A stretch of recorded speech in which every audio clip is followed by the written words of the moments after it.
Bonjour, bonsoir, chers amis auditeurs. Alléluia. Je vous salue dans le beau nom de Yehoshua Mashiach, mes amis. Alléluia. Je suis un serviteur du Très-Haut. Alléluia. Yehoshua Mashiach, notre Sauveur, notre Père. Alléluia. Je vous salue dans son beau nom, mes amis. Alléluia. Oh, je voudrais qu'on puisse le convier pour ce moment de partage. Père d'amour, Yehoshua Mashiach, prends tout le contrôle, Père. Prends tout le contrôle, Yehoshua Mashiach. Prends tout le contrôle, Papa d'amour, de ce moment, Père, de partage, Père. Et que ton nom soit béni, soit glorifié au siècle des siècles, Yehoshua Mashiach. Oh, tu es bon, Yehoshua Mashiach. Tu es le roi des rois, Père. Et que ton nom soit glorifié, Yehoshua Mashiach. Les anges t'adorent, Père. Alléluia. Nous voulons nous associer aux anges pour glorifier ton Saint-Nom, Père. Alléluia. Alléluia, Yehoshua Mashiach. Merci pour ce moment de partage, Père. Oh, Papa d'amour, merci, Papa d'amour, pour ce moment de partage, Père. Tu vas nous éclairer sur un sujet terrible. Papa d'amour, tu vas nous interroger, nous enseigner sous la distraction, Père. Père, prends tout le contrôle, Père, au nom puissant de Yehoshua Mashiach. Alléluia. Alléluia. Alléluia. Mes amis, l'Esprit me pousse à partager avec vous sur la distraction, mes amis. La spirale infernale de la distraction, mes amis. La spirale infernale de la distraction, mes amis. La spirale infernale de la distraction, mes amis. C'est chaud, mes amis, c'est chaud. Le message là, mes amis, va nous faire trembler. Le message va nous faire trembler, mes amis, je vous le dis. Ça va nous faire trembler. Moi, le premier, mes amis, je vous le dis. Alléluia. Hein? Nous sommes dans une époque terrible, mes amis. Voyons, nous sommes dans une époque terrible. Chacun est campé sur sa position théologique, sa façon de voir Elohim. Chacun a sa lecture de la parole d'Elohim, mes amis. Et nous voyons les fruits sont mauvais. Les fruits sont mauvais. Mais elle est où la vérité, mes amis? La vérité se trouve dans la parole d'Elohim, mes amis. Et qu'en fait-on? On en fait des religions, mes amis. On en fait des systèmes d'hommes, mes amis, je vous le dis. La distraction, la spirale infernale de la distraction, mes amis. Nous allons voir ça.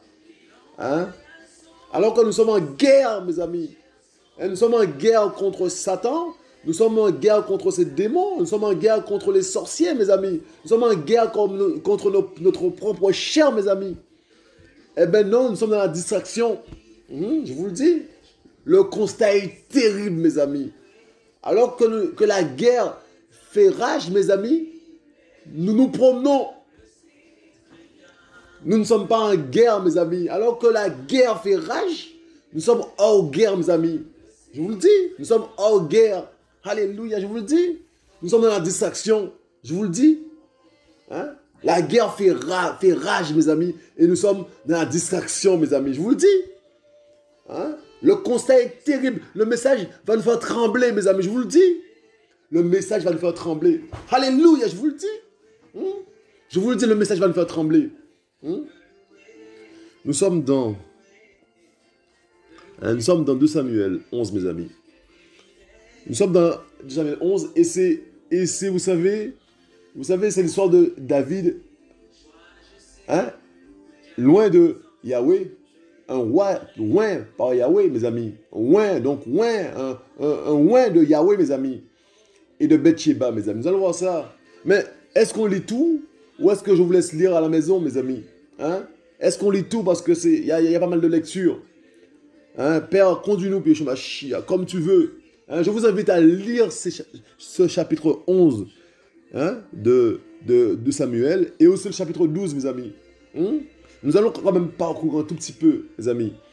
Il est dit, verset 1, chapitre 11 de 2 Samuel, « Il arriva l'année suivante, au temps où sortent les rois, que David envoya Joab avec ses serviteurs et tout Israël pour détruire les fils d'Ammon et assiéger Rabat.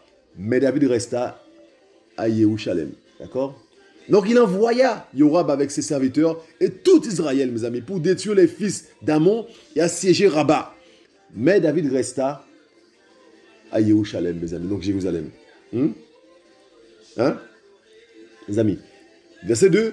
« Et il arriva au temps du soir que David s'étant levé de sa couche et se promenant, mes amis, sur le toit de la maison royale, aperçut du toit une femme qui se baignait, mes amis. Cette femme était très belle de figure, mes amis. Hein? Il a envoyé tout le monde à la guerre, mes amis. Lui, il est resté à Jérusalem. Et là, le soir, mes amis, on nous dit, il arriva du temps du soir que David s'est enlevé, mes amis, de sa couche et se promenant, mes amis, sur le toit de la maison royale, aperçut du toit, mes amis, une femme qui se baignait.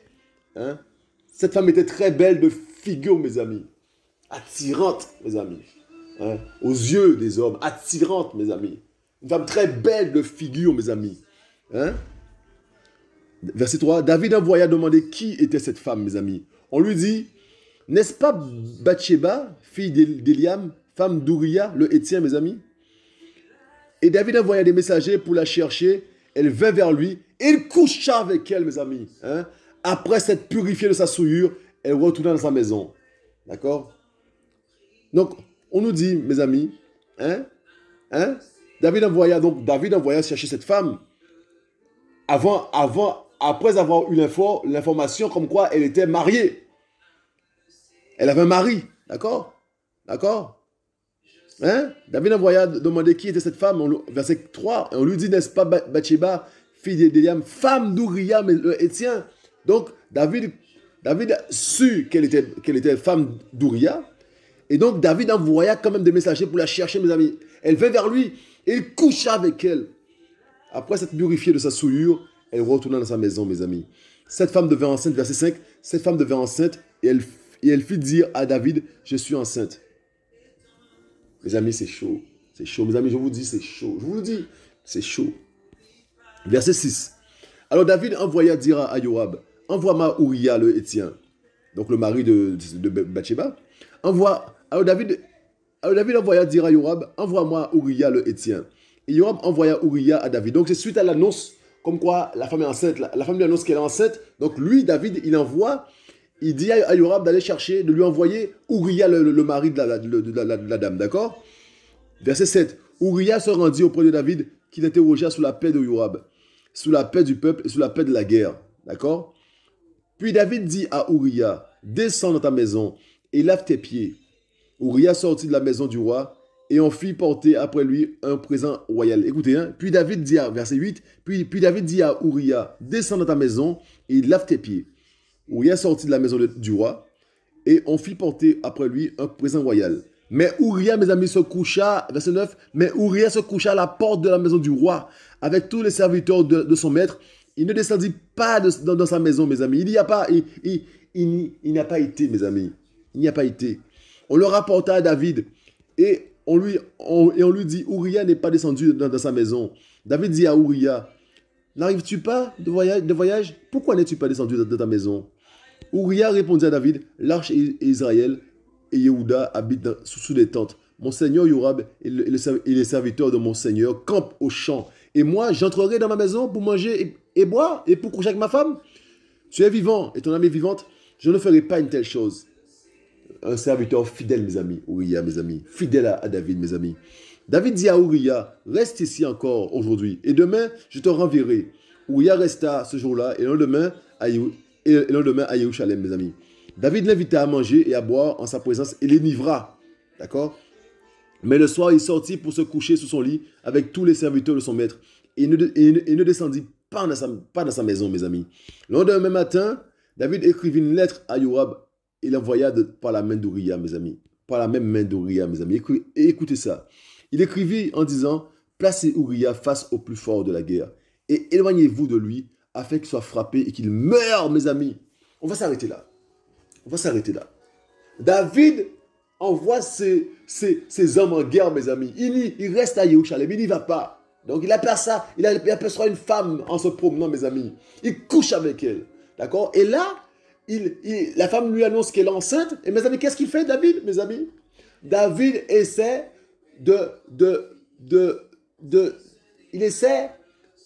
d'envoyer le mari de cette femme-là vers sa femme. Mais le mari est tellement fidèle que lui, il reste dans un esprit de guerrier. Il reste au service de son maître. Il ne va pas voir sa femme. Donc David voulait que le monsieur aille voir sa femme pour que croie que c'est lui le papa de l'enfant, mes amis. Comprenez ça? Donc, il voulait que ce monsieur-là aille vers sa femme, de façon à ce que ce monsieur-là, eh ben, comme la femme est enceinte, le monsieur va croire que c'est de lui que sa femme c'est pour lui que sa femme est enceinte, mes amis. Hein? Mais il n'y arrive pas. David n'y arrive pas, le monsieur est trop fidèle. Le monsieur est trop fidèle, donc qu'est-ce qui se passe? David demande à ce que... C'est fort. David, de la main du même Uriah, là, de la main du même serviteur, mes amis, il envoie une lettre à Yorab et il demande à Yorab de placer cet homme-là de façon à ce qu'il meure, mes amis. La spirale infernale de la distraction, mes amis. On y est. Ça a commencé comment? Ça a commencé par la distraction. Ça a commencé par un faux mouvement. Ça a commencé par un regard en trop. Ça a commencé, avant le regard en trop, ça a commencé par le fait de ne pas aller en guerre, mes amis. De ne pas considérer la guerre. Il y a une guerre, on ne considère pas la guerre. Tout le monde va en guerre, on reste, on n'y va pas, mes amis. Hein? On ignore la guerre un tout petit peu. Hein? Un peu de distraction. Hein? On oublie un peu la guerre, on reste à Jérusalem, on reste, mes amis. Et là, il y a une spirale, mes amis. Une spirale de la distraction, mes amis. La spirale infernale de la distraction. Mes amis, c'est terrible. C'est terrible parce que, je vous dis, on verra ça, je vous dis, c'est terrible parce que c'est ça qui se passe maintenant, mes amis, je vous le dis. Il y a une guerre qui se passe, mais la plupart, la majorité des gens là, mais ils sont des chrétiens, mais ils sont à côté de cette guerre-là, mes amis. Je vous dis, on est dans une distraction qui ne s'arrête pas. Je vous dis. Donc, David, hein, il a été donc à prendre la femme de quelqu'un d'autre. Et puis, il a été, donc, il va au meurtre, mes amis. C'est une spirale qui ne s'arrête pas, l'aveuglement, mes amis. Le pire, c'est qu'on ne voit pas ça, mes amis. Et c'est un loin de Yahweh, mes amis, David. Hein? Il a été loin, mes amis. Hein? Et il ne voit pas ça, il est dans une spirale, il ne voit pas ça. Il a amorcé quelque chose, il a été amorcé ou il a amorcé quelque chose. Et je vous dis, et ça ne s'arrête pas, et ça va de mal en pire, mes amis. C'est terrible, mes amis. La spirale infernale de la distraction, mes amis. La spirale infernale de la distraction, c'est terrible. C'est terrible. C'est terrible. Hein? Et donc, on ne va pas tout lire. Je vous invite à le lire à la maison. Et donc ce monsieur-là, Uriah, sera placé de façon à ce qu'il meure, mes amis. Hein? De façon à ce qu'il meure, d'accord? Et donc il va mourir, d'accord? Et on est au chapitre 12. Et Yahweh va envoyer Nathan, un prophète, pour éclairer un peu David, pour le sortir de la spirale infernale de la distraction, mes amis. Parce qu'il ne voyait rien. C'est comme s'il était dans l'obscurité totale, les ténèbres, un loin de Yahweh, mes amis. Il était dans les ténèbres, l'obscurité totale. Il a été jusqu'au meurtre. Il a fait tuer cet homme-là, mes amis. Il a fait tuer, hein, Uriah. On l'a vu, hein, au chapitre 11, mes amis. Hein? Déjà, Uriah, il a voulu l'usurper, il a voulu qu'il soit le père de l'enfant même que lui, il a fécondé la femme. Il a fécondé la femme, mais il a voulu faire passer Uriah pour le père, mes amis. Alors que c'est lui qui a fécondé la femme. Je vous dis, c'est terrible. Ensuite, le monsieur est tellement fidèle, Uriah est tellement fidèle, que Uriah refuse d'aller vers sa femme pour rester au service. Alors, il va faire autrement, il va changer de stratégie. Il va tuer cet homme-là, mes amis. Il va faire tuer cet homme-là, mes amis, à la guerre. C'est terrible, mes amis. La spirale infernale de la distraction. Donc, on est au chapitre 11, 12, mes amis. Yahweh, verset 1. Yahweh envoya Nathan vers David, mes amis, le prophète. Hein? Nathan vint à lui et lui dit, il y avait deux hommes dans une ville, l'un riche et l'autre pauvre, mes amis. Le riche avait des brebis et des bœufs en très grand nombre, mes amis. Mais le pauvre n'avait rien du tout, sauf une petite brebis qu'il avait achetée. Il la nourrissait et elle grandissait chez lui avec ses enfants. Elle mangeait de son pain, buvait dans sa coupe, donnait sur son sein. Et elle était comme sa fille, mes amis. Hein? La brebis du pauvre. Et verset 4. Et un voyageur arriva chez l'homme riche.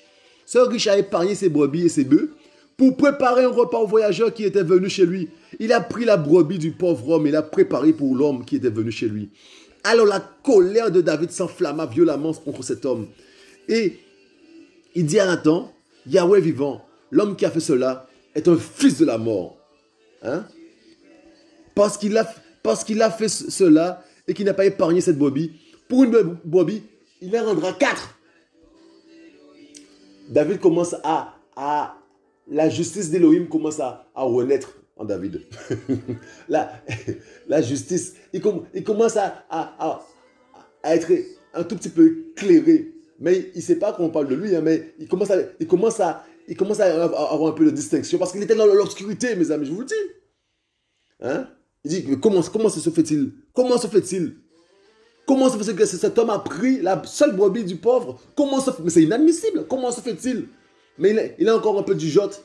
Il a encore un peu du jote, mes amis. Je vous dis, la spirale infernale de la distraction, mes amis.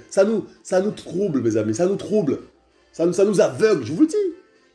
Hein? Ça nous aveugle. On va faire une parenthèse rapidement. Hein? Est-ce que vous pensez que la femme était là? Hein? Connaissant le combat spirituel. Est-ce que vous pensez que cette femme-là, cette belle de figure, était là innocemment, mes amis? Hein? Hein? On parle, entre parenthèses. Cette femme belle de figure, est-ce que vous pensez qu'elle était là innocemment comme ça, elle était là? Hein? C'est terrible, mes amis. Hein? Faire attention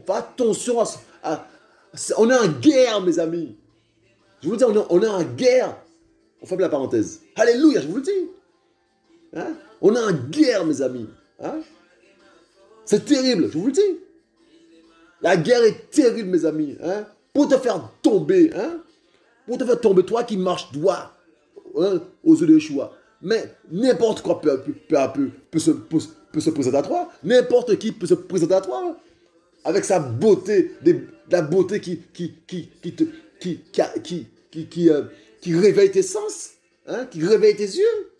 Hein, une beauté telle que tes yeux, ta chair est réanimée.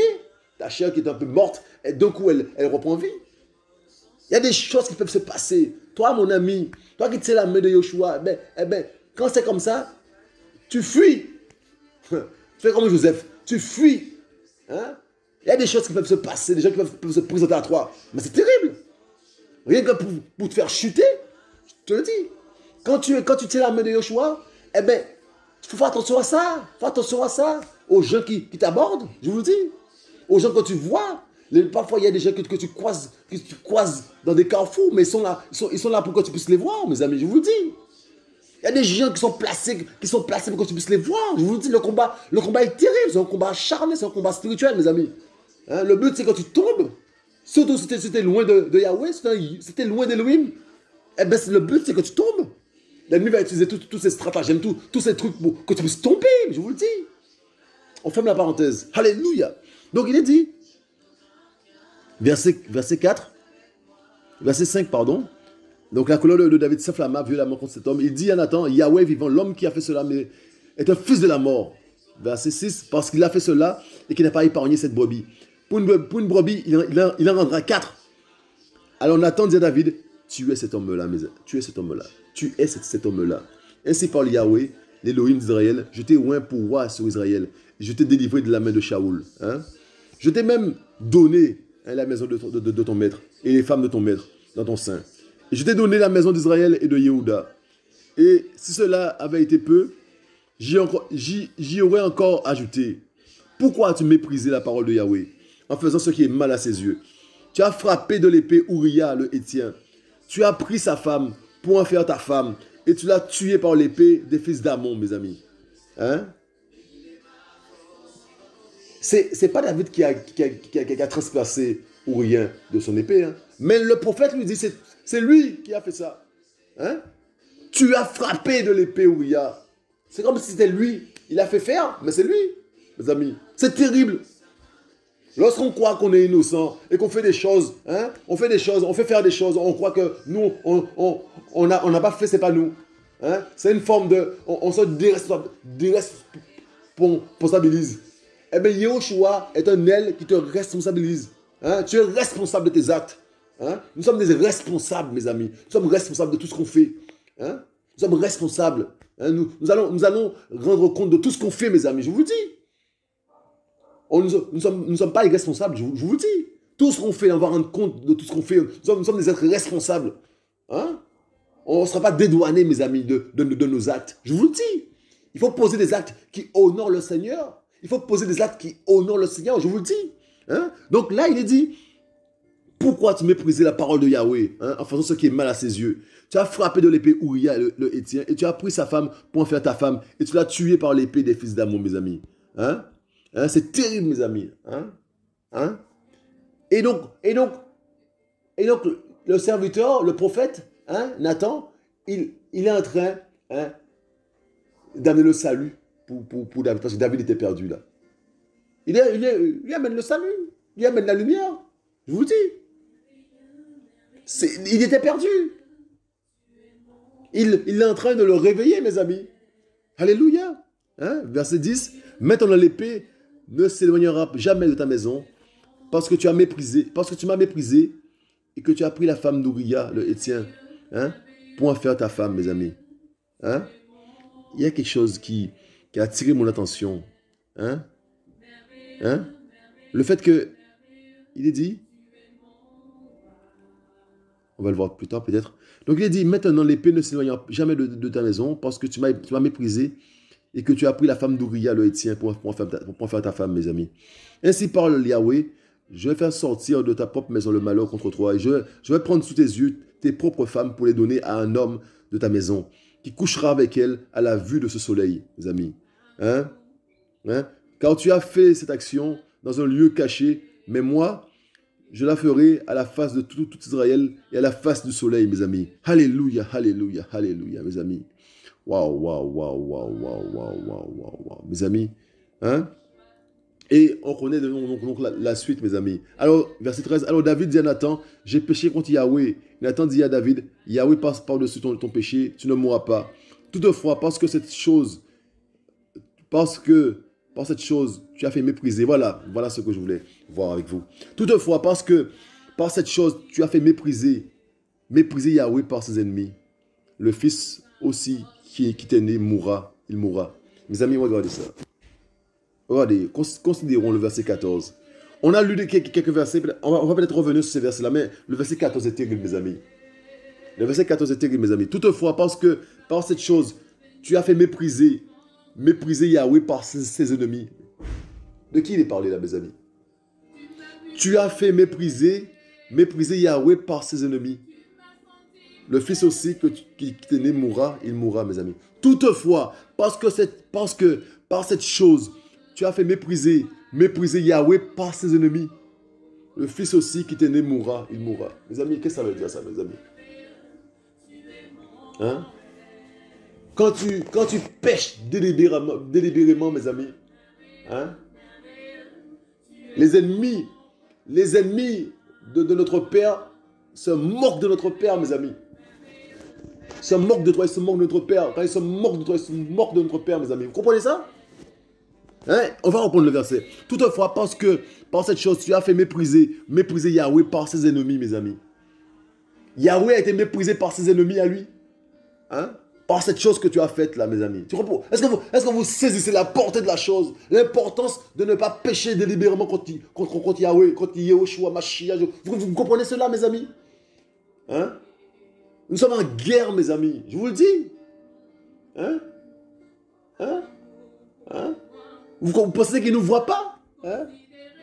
Dans le secret, là, dans ce qu'on fait dans le secret, vous pensez qu'il ne nous voit pas? Vous pensez que chaque fois que tu te masturbes, hein, tu crois que tu honores le Père? Hein? Non, tu honores pas le Père. Et son ennemi se moque de lui, se moque de toi. Je vous le dis. Il est méprisé par ses ennemis à cause de notre acte. Hein? Alléluia, je vous le dis.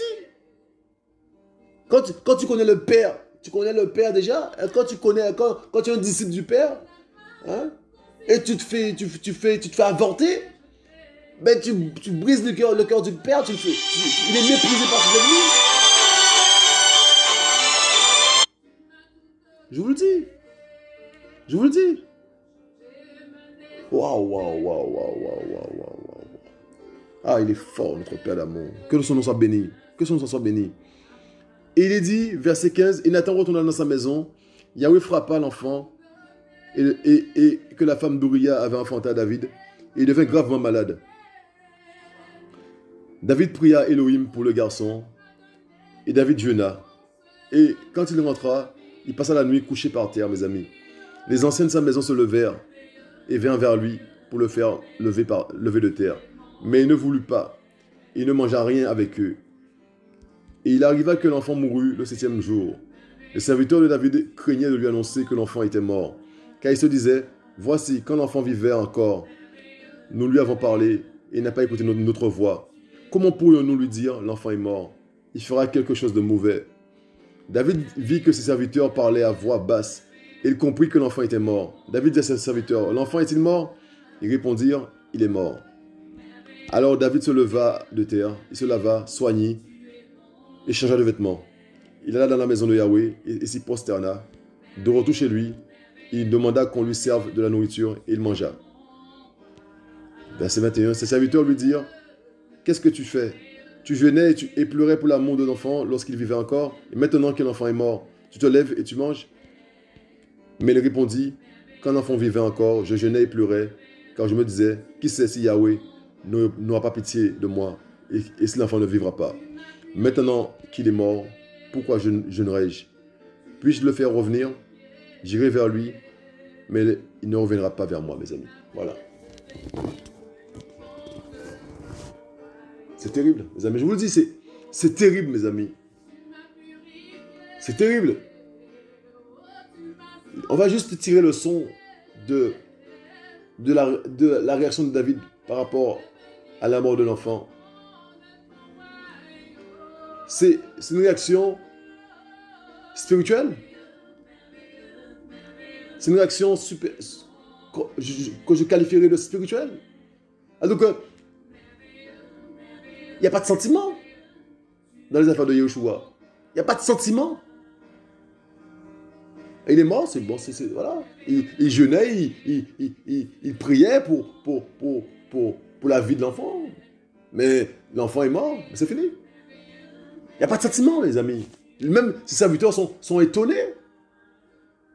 Mais non, c'est une vie. C'est une vie de quelqu'un qui connaît son père, même si il a péché, mais il connaît Yahweh. Yahweh est juste. Dès la mesure que Yahweh est juste, eh bien, on se plie à sa justice, c'est fini. Je vous le disais, c'est terrible. Donc, le sentimentalisme, là, on fait juste une parenthèse, mes amis. On fait juste une parenthèse. Le sentimentalisme, là, ça nous tue. Je vous dis, tu sais que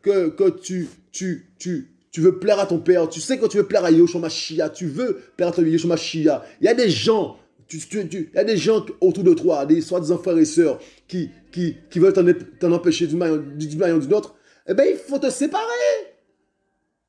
Dès lors, quand tu vois qu'il y a des gens qui font obstacle à ta relation avec ton père, Yahushua Mashiach, il faut te séparer de ces gens-là. Je vous dis, il n'y a pas de sentimentalisme avec Yahushua Mashiach. Il n'y a pas ça.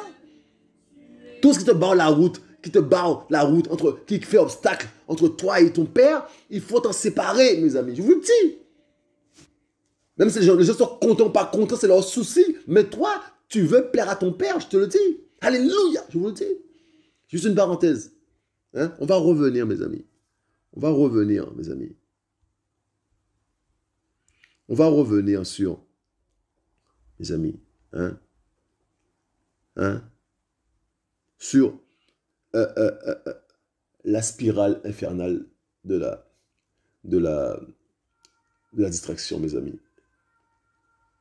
Le prophète Nathan, de la part de Yahweh, ouvre les yeux de David.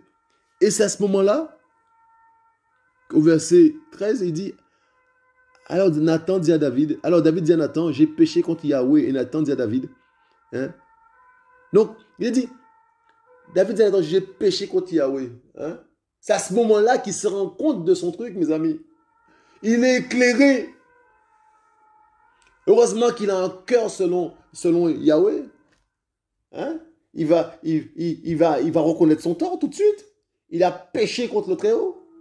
Il va reconnaître son tort. Il est éclairé. Et il en faut très peu pour les véritables enfants d'Élohim, mes amis. Il en faut très peu pour qu'ils soient éclairés. Mais il faut que quelqu'un leur dise. Et dans l'humilité, ils vont reconnaître leur tort. Tout de suite. Et ils vont s'humilier, ils vont s'incliner devant la face d'Élohim. Ils vont aller dans la repentance tout de suite, je vous le dis. Ça coule de source pour un enfant d'Élohim, mais il faut qu'il soit éclairé. Il faut que la lumière arrive, mes amis, je vous le dis. Hein? Lorsqu'on te reprend, et que toi, tu accélères encore dans ton orgueil, tu te dis, mais c'est qui lui pour me reprendre, c'est qui lui, mais de quel droit il me reprend, il me juge, ou je sais pas quoi. Eh bien, tu continues dans ta spirale infernale. Tu continues dans ta spirale infernale de la distraction. Tu n'en sors pas. David est sorti de cette spirale-là. Il a été éclairé. Mais toi, tu continues là-dedans, mes amis. Et c'est une spirale infernale. Plus ça va, c'est terrible. Je vous le dis. Je vous le dis. Alléluia. Alléluia.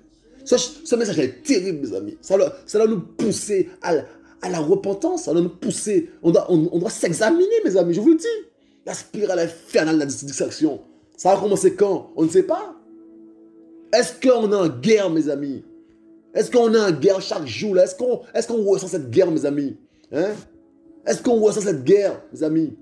Hein? La guerre contre Satan, la guerre contre ses démons, la guerre contre les sorciers, la guerre contre sa propre chair. Est-ce qu'on ressent cette guerre? Hein? Est-ce qu'on est conscient de cette guerre, mes amis? Si on n'en est pas conscient, on est dans la distraction. Je vous le dis. Il y a des gens, ça fait des décennies qu'ils y sont dans la distraction. Je vous le dis. Hein? Lorsque tu es aveuglé par des systèmes qui ne pensent qu'à ton argent, qu'à ce que tu as dans la poche, hein, qui ne s'intéressent pas à ton salut, eh bien, tu es piégé, tu es dans la spirale infernale de la distraction. Je vous le dis. On est distrait. Je vous le dis. C'est terrible. On n'est pas en guerre. La véritable guerre se passe sans nous. Je vous le dis. C'est terrible. On n'est pas éclairé. Il faut des Nathan, il faut des prophètes, il faut des gens qui puissent venir de la part de Yahweh, d'Elohim pour apporter un éclairage. Alléluia, je vous le dis. Nous sommes, mes amis, c'est terrible. C'est terrible. Le message là nous fait trembler. Moi, je vous dis, ça me fait trembler, mes amis. Hein? La réalité de la guerre. Hein? Hein? Hein? Il ne faut pas refuser cette guerre. C'est une guerre, on est né dedans. Hein? Il faut combattre le bon combat de la foi. Il est dit. Paul dit, je combats le bon combat de la foi, mes amis. Il y a un combat de la foi, mes amis, qui est mené. Je vous le dis. Oh Père, que ton nom soit glorifié, je m'achia, Père. Oh Père, que tu puisses éclairer un cœur aujourd'hui, je m'achia. Alléluia. Hein? Que tu puisses éclairer un cœur, Père. Alléluia. Oh Père d'amour, merci, Papa d'amour, de ce que tu nous fais prendre conscience de ce combat, je m'achia. Sors-nous de la distraction, je m'achia. Sors-nous de la distraction, Papa d'amour. Si tu ne le fais pas, Papa d'amour, on ne pourra jamais s'en sortir, Papa d'amour. On ne pourra jamais s'en sortir de cette spirale infernale de la distraction. On ne pourra jamais, Père. Hein? Nous qui sommes religieux comme tout, Père, nous sommes victimes de la religion, Papa d'amour. Hein? Il y a le voile qui nous empêche d'accéder, Papa d'amour, à ton royaume, Père. Alors que tu as fait le nécessaire sur la croix. Tu as tout fait, Papa d'amour. Mais nous sommes piégés, Papa d'amour, par des systèmes d'hommes, Papa d'amour. Que tu puisses, Papa d'amour, venir, Papa d'amour, et donner un coup de pied dans tout ça, Papa d'amour. Que tu puisses, Papa d'amour, nous permettre, Papa, d'accéder, Papa d'amour, à ton royaume, je m'achia. Alléluia, je m'achia. On a besoin de toi, Papa d'amour. On a besoin de ta présence dans nos cœurs, je m'achia, dans le vie, Papa d'amour. On a besoin, Papa, que tu puisses ôter le voile, Père. Ôte le voile, je m'achia. Ôte le voile, Papa d'amour. Tout ce qui nous empêche, Papa, d'accéder à toi, je m'achia. D'être dans le bon combat de la foi, je m'achia. Alléluia, Père. On a besoin de ta présence dans nos cœurs, je m'achia. On reçoit l'adoration, Père. Alléluia, on reçoit l'adoration, Père. Oh, Papa d'amour, touche un cœur, Père, aujourd'hui. Touche un cœur, Père. Touche un cœur, Père. Alléluia, alléluia, alléluia. Oh, que son nom soit glorifié, je vous dis. Que son nom soit glorifié, soit exalté. Yeshua Mashiach. Alléluia, alléluia, alléluia. Mes amis, je vous dis, à bientôt.